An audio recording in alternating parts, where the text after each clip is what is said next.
الحمد لله رب العالمين، الصلاة والسلام على أشرف الأنبياء والمرسلين سيدنا وحبيبنا ومولانا محمد الأمين وعلى آله وأصحابه أجمعين.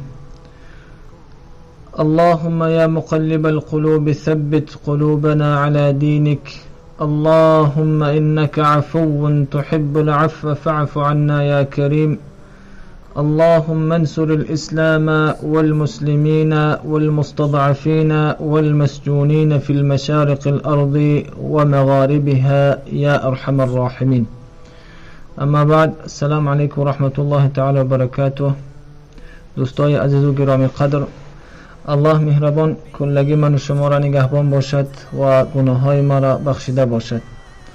بنده در این روزهایی که 10 روز دعاست، 10 روزی که قرآن به او اشاره کرده است که والفجر و لیال عشر، یعنی 10 روزی که در این روزها مردم در حج هستند و الله مهربان را در این روزها دعا میکنند و خاصتا یکی از روزهای بزرگی که در این 10 روز هست روز عرفات است که روز قبول دعاست و خاصتا پیامبر صلی الله علیه وسلم گفتند که الحج عرفه، یعنی حج، اساس حج عرفات است که در اون روز دعاست. و از دوستا خواهش کرده می شود که هر نفری که اگر تا این روز نتوانست روزه بگیرد، یعنی روز شنبه را که روز عرفات حساب است روزه بگیرد و به سوی الله مهربان برای امت اسلام که در حساس ترین وقت، در ساعت است که امت اسلام امروز خیلی از دین الله دور شده اند، دعا کند برای جمع مسلمان ها، برای که الله مهربان گناه های کلگی ما را ببخشد. انشاءالله دوستان عزیز، یکی از قصه هایی که قرآن به او اشاره کرده در باب قربانی است و این قربانی یکی از سنت های است که از پیامبرهای دیگر به پیامبر ما مونده، یعنی تاریخش از پیامبر گرامی حضرت ابراهیم علیه السلام هست و قصه این خداوند در سوره صافات بیان میکنه که چگونه الله مهربان حضرت ابراهیم علیه السلام را امر کرد برای قربانی کردن فرزند خودش حضرت اسماعیل. الله مهربان میفرماید اعوذ بالله من الشیطان الرجیم وقال إني ذاهب إلى ربي سيهدين رب هب لي من الصالحين فبشرناه بغلام حليم فلما بلغ معه السعي قال يا بني إني أرى في المنام أني أذبحك فانظر ماذا ترى قال يا أبت افعل ما تؤمر ستجدني إن شاء الله من الصابرين. صدق الله العلي العظيم. الله مهربان قصه حضرت ابراهیم با فرزند خود حضرت اسماعیل در این آیه هایی که تلاوت شد بیان میکنه. حضرت ابراهیم نفری بودند که الله مهربان در سوره نساء میگه واتخذ الله ابراهیم خلیلا، الله ابراهیم علیه السلام دوست خود اعلان کرد، دوست خود گرفت. این دوست شاء الله مهربان یک امتحان بزرگ براش آورد که در پیران سالی که بعضی علما گفتن در 99 سالگی الله مهربان براش فرزند هدیه کرد به نام اسماعیل علیه السلام و این که این نفر در یک پیران سالگی این به دست آورده بود فرزند خود، الله به همین فرزندش امتحانش کرد و براش امر کرد که ابراهیم فرزند خود ذبح کن در راه الله. دوستای عزیز، خیلی این یک امتحان بزرگ است که یک نفر در پیران سالگی فرزند را یافت کرده باشد و اون الله باز هم امر کند که چی کنه؟ ذبحش کنه. و قال انی ذاهب، گفت حضرت ابراهیم که من روان هستم به سوی خداوند، الله که هدایتگر است و هدایت میکند. و به سوی خداوند دعا کرد حضرت ابراهیم که رب هب لی من الصالحین، خدایا برای من یک فرزند صالح عطا بفرما، فرزند صالح برام عطا بفرما. دوستای عزیز، این دعای حضرت ابراهیم است و این قرآن برای ما تا قیامت نمونه است. این قصه ها تنها برای خواندن نیست، برای عمل کردن است که من و شما هم نزد الله دعا کنیم به خاطر فرزند صالح و صالحه. زیادی از دوستا از این دورند. خواهش این است که از الله مهربان فقط و فقط فرزند صالح طلب کنیم که در این دنیا و در قیامت بلندبردار نام پدر و مادر باشند. دعای پیامبران است الله قبول است و قبول شد. الله مهربان برای حضرت ابراهیم چی را عطا کرد؟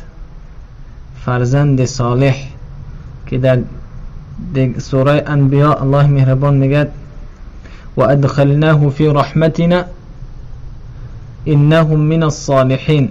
آیه پیش از این میگه و اسماعیل و ادریس و ذا الکفل کل من الصابرین، یعنی حضرت اسماعیل و حضرت ادریس و حضرت ذا الکفل الله مهربان میگه اینا از جمله صالحا هستند. یعنی دعای حضرت ابراهیم قبول شد. الله مهربان برای حضرت ابراهیم فرزند صالح عطا فرمود که نامش حضرت اسماعیل بود علیه السلام. در خواب دید که الله می فرماید که این فرزند خود را یعنی حضرت اسماعیل ذبح بکند. فلما بلغ معه السعی، و این امر که در خواب دید و خواب پیامبرا که وحی است از جانب خداوند است، این دید باید فرزند خود یک طرز باید چی میکرد؟ باید میفهمانید که الله مهربان برای او چی امر کرده است. وقتی حضرت ابراهیم دعا کرد که خدای من فرزند صالح عطا بفرما، در آیه بعدی در حال خداوند چی بشارت داد؟ فبشرناه بغلام حلیم، در حال بشارتش داد، یعنی براش هدیه کرد یک غلامی که حلیم بودند، یک فرزندی که صالح بودند، مهربان بودند. الله مهربان دعا را قبول کرد و انشاءالله هر نفری از ما هم که از الله صادقاً اگر فرزند صالح میخواهد، خداوند براش هدیه خواهد کرد. هنگامی که در راه می رفتند، حضرت ابراهیم به سوی فرزندش نظر کرد. یک طرز باید فرزند خودش میفهمانید که فرزندم امر خداوند است، من باید تو را ذبح کنم. این خیلی امر بزرگ است. فلما بلغ معه السعی، هنگامی که در راه می رفتند، قال یا بنی انی ارى فی المنام انی اذبحک، گفت حضرت ابراهیم که یا بنی، ای فرزندجان من. در اصل عرب ها فرزند یا بنی میگویند، ای فرزندی من، لیکن اینجا یا بنی آمد. این سیله رحم است. با یک دوستداری، با یک سیله رحم به سوی فرزند خود گفت یا بنی، ای فرزندجان من، اینی ارى فی المنام، من میبینم در خواب خود این که من ترا ذبح کردم. در اینجا دوستا الله مهربان یعنی اینی ارى فعل مضارع آوردن که گفت من میبینم، نگفت که من دیدم در خواب. اینم یک طرز فهماندهی است، یک طرزی که حضرت ابراهیم برای فرزندش فهمونید که یک چیزی رو که من میبینم، یعنی برای حضرت اسماعیل اشاره کرد که از جانب الله امر شده است که من باید را ذبح کنم. و گفت فانظر ماذا ترى، ببین که من چی را میبینم. اگر یک نفری از ما را خدا نکرده پدر یک سخن سخت کنه یا که پدر یک نفر زندانی کنه، اینقدر سخت است. با پدر جنگ میکنن به خاطر یک درهم و دینار دنیا. با پدرها انسانها سخن نمیکنن، چند وقت و با پدرها جنگی هستند. حالا کجا رسد که یک پدر به فرزندش بگه که من ترا باید ذبح کنم؟ اما این فرزند صالح است. فرزند صالح در جواب این سخن پدر چی جواب داد؟ قال یا ابت فعل ما تؤمر. گفت که یا ابتی، در اصل عرب ها پدر یا ابی میگن، ای پدری من، اما یا ابتی اینم یک سیله احترام و رحم است. گفت ای پدر جانی من، هر چیزی را که الله برات امر کرده من تیار هستم. پدر جان من، از فرمان خداوند سرپیچی نکن، هر امری که الله برات امر کرده من تیار هستم. اگر کشتن من است، ذبح کردن من است، من تیار هستم. و گفت که ستجدونی ان شاء الله من الصابرین. ان شاء الله گفت مرا میابی از جمله کسایی که صبر کننده هستند، که آیه پیشتر قرائت کردیم که حضرت اسماعیل خداوند هم صالح گفت و هم صابر در سوره انبیاء. این است دوستا قصه پدر با فرزند. پس خواهش از هر یک دوست عزیز این است که از الله مهربان فرزند صالح طلب کنیم تا اینکه در این دنیا و در آخرت نامبردار پدر و مادر باشد. و یکی از علما را وقتا پرسیدن که چگونه ما بدانیم که ما انسانهای صالح هستیم یا نه؟ گفت که اگر هر نفر از شما در حق پدر و مادرش دعاگو هست، او انسان صالح است با وعده پیامبر صلی الله علیه وسلم، که پیامبر خدا صلی الله علیه وسلم فرمودند که اذا مات ابن الادم انقطع عمله الا ثلاث. اگر فرزند آدمی که از دنیا میگذرد، از او عملها بسته میشوند مگر 3 عملی که ثوابش در اون رفته است. 3 عملی که انسان اگر در دنیا کرده باشد، اگر چندی از دنیا هم که رفت ثوابش در اون می رود. یکی از این فرزند صالح است که در حق پدر و مادر دعا کند. ولد صالح، فرزند صالح است که در حق پدر و مادر دعاگو است. یعنی وعده پیامبر از هر نفر که برای پدر و مادرش دعاگو است، این وعده پیامبر است که اون انسان صالح است. خداوند همه من و شما را از صالحا بگرداند. وقتی حضرت ابراهیم با حضرت اسماعیل در راه می رفتند و این قصه را براش کرد که خداوند این امر برای من کرده، و حضرت اسماعیل هم که قبول کرد، فلما اسلم و تله للجبین، زمانی که اینا به موافقه رسیدن و این حضرت اسماعیل حضرت ابراهیم در زمین خوابانید برای این که ذبح کند. و حضرت اسماعیل در نوبت خود که فرزند صالح بود گفت پدر جان، قبل از این که تو من ذبح میکنی یک چند نصیحت من میخواهم برای تو کنم، یک چند خواهش من میخواهم برای تو کنم. ای پدر جان، چند خواهش اولی من این است، گفت که پدر جان، در هنگامی که من ذبح میکنی چشمای من بسته کن، زیرا که اگر رفت و چشم من در چشم تو بیاید و رحمت پدری به فرزند شود، مبادا که از این امر خداوند سرپیچی کنی. پدر جان چشمای من بسته کن. دوستای عزیز، این است فرزند صالح که به خاطر الله خود فدا کرده. دوم این است، گفت که پدر جان، همین پیراهن من برآورده کن تا اینکه خون در این پیراهن یک جا نشود که مادرم ببیند و زیق شود و مادرم را از من سلام برسان. اینم صالحی این فرزند نشان می‌دهد. افسوس که امروزه فرزندهای ما چی در کدام راهند. من و شما دوستای عزیز باید کوشش کنیم که این فرزندها را از دست ندهیم. پیامبر صلی الله علیه و سلم گفتن که کلکم راع و کلکم مسئول عن رعیته. همه شما مانند چوپانی هستید که چوپان برای هر یک گوسفند جواب میدهد، من و شما برای هر یک نفر خودمان، برای فرزندهای خودمان جوابگو هستیم. این فرزندها را باید ایمانی تربیه کرد، اسلامی تربیه کرد. کار نکنیم که اونا را از الله دور کنیم که این دنیا و قیامت ما خراب می شود.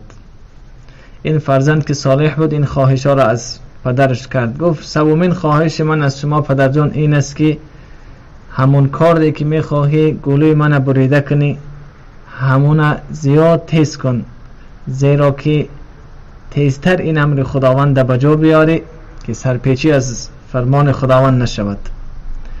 و اینا به موافقه رسیدند، به مصلحت آمدند و حضرت ابراهیم هم این خواهش فرزند خود قبول کرد و این کار هم زیاد تیز کرد و در گلوی فرزند خود گذاشت و حرکت داد. هرچند که می برید و حرکت می داد این کار حتی یک موی حضرت اسماعیل بریده نکرد. زیاد میخواست که بریده کنه حضرت ابراهیم اما نکرد. بعض از مفسرین اشاره به این کردن که گویا که کارد فریاد میزند که ابراهیم و یقول و یذبح، ابراهیم میگوید که ببر ذبح کن و رب ابراهیم و خدای ابراهیم میگد که نبر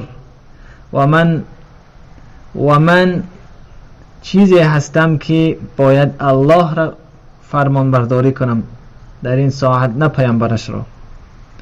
یعنی این کار بریده نکرد. در همین وقت بود که حضرت جبرائیل از جنت یک گوسفند را آورد و از بالا فریاد زد که الله اکبر الله اکبر. حضرت ابراهیم وقتی که این منظره را دیدن گفتن که لا اله الا الله والله اکبر، و حضرت اسماعیل که در زمین بودن گفتن که والله اکبر و ولله الحمد. همین ذکر است که در روز عید قربان و پیش از اون هم زیاد گفته می شود. الله اکبر الله اکبر، لا اله الا الله والله اکبر، الله اکبر ولله الحمد. این است که دوستا پیامبر صلی الله علیه و سلم گفتن که انا ابن ذبیحین، من فرزند دو نفری هستم که ذبح کرده شدند، یکی حضرت اسماعیل، یکی پدرشان حضرت عبدالله. و رسول خدا صلی الله علیه و سلم در این عید، در این روزها آخران حج خود کردند، حج الوداع. و در این حج پیامبر صلی الله علیه و سلم 2 شتر قربانی کردند و یکیش را گفتند که هذا من محمد و آل محمد. این شتر گفتند قربانی است از نام محمد و از فرزندها و عائله محمد صلی الله علیه و سلم. و دوم شتر وقتی که نهر کردند گفتند که این از محمد و امت محمد است. این گفتن از امت رسول خدا صلی الله علیه و سلم. یعنی دوستای عزیز، کسایی که قربانی کرده می توانند الله مهربان برای اونها ثواب زیادی را می دهد. و کسایی هم که اگر رفت و فقیرند و قرضدارند و بیچارند نمی توانند، اونا هم باید غمگین نباشند، زیرا که از نام اونها بهترین خلق خدا حضرت محمد صلی الله علیه وسلم قربانی کرده است که این شطوره که به نام امت خود پیامبر صلی الله علیه وسلم قربانی کردن تا قیامت به همه بسنده است. هر نفری که از دستش نیامد رسول خدا صلی الله علیه وسلم از نام آن قربانی کرده است. انشاءالله اونم ثواب از جانب الله مهربان میگیرد. و دیگر این که ما قصه حضرت ابراهیم گفتیم. حضرت ابراهیم که الله اون بیان کرد که اون دوست من است، خلیل من است. وقتا که حضرت ملک الموت الله مهربان فرستاد به سوی حضرت ابراهیم علیه السلام و حضرت ابراهیم از آن پرسان کردند که یا ملک الموت اجئت قابلا او زائرا، گفتن آیا تو به سوی من زیارت آمدی یا آمدی که قبض جان من کنی؟ ملک الموت گفتن که من آمدم از با فرمان خداوند تا اینکه قبض جان تو کنم. حضرت ابراهیم گفتن که اخلیل و یمیت خلیله، آیا دوستدار میخواهد که دوستدار خود جانش بگیرد؟ آیا دوست میخواهد که جان دوست خودش بگیرد؟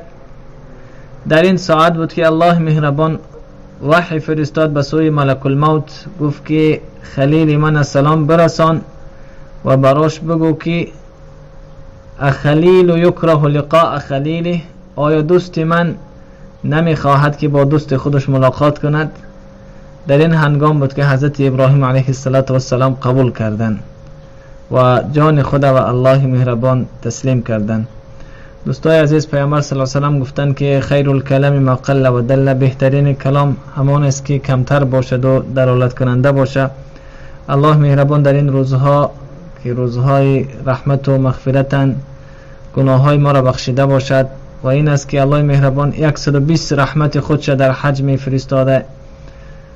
60 رحمتش برای کسانی که طواف میکنند، 40 رحمتش برای کسانی که نماز میگذارند و 20 رحمت برای کسانی که به سوی خانه خدا، به سوی کعبه نظر میکنند. الله مهربان برایشان این رحمت ها را هدیه میکرده که یک رحمت خداوند برای دنیا بسنده است.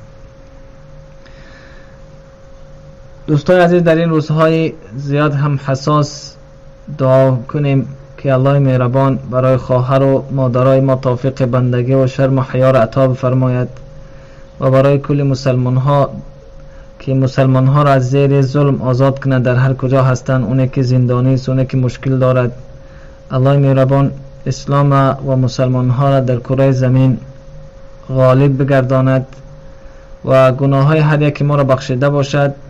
و یک خواهش دیگر این که روز عرفات که روز شنبه است، اگر کسایی که می توانند روزه بگیرند و در این روز زیادتر به سوی الله دعا کرده باشند و دعا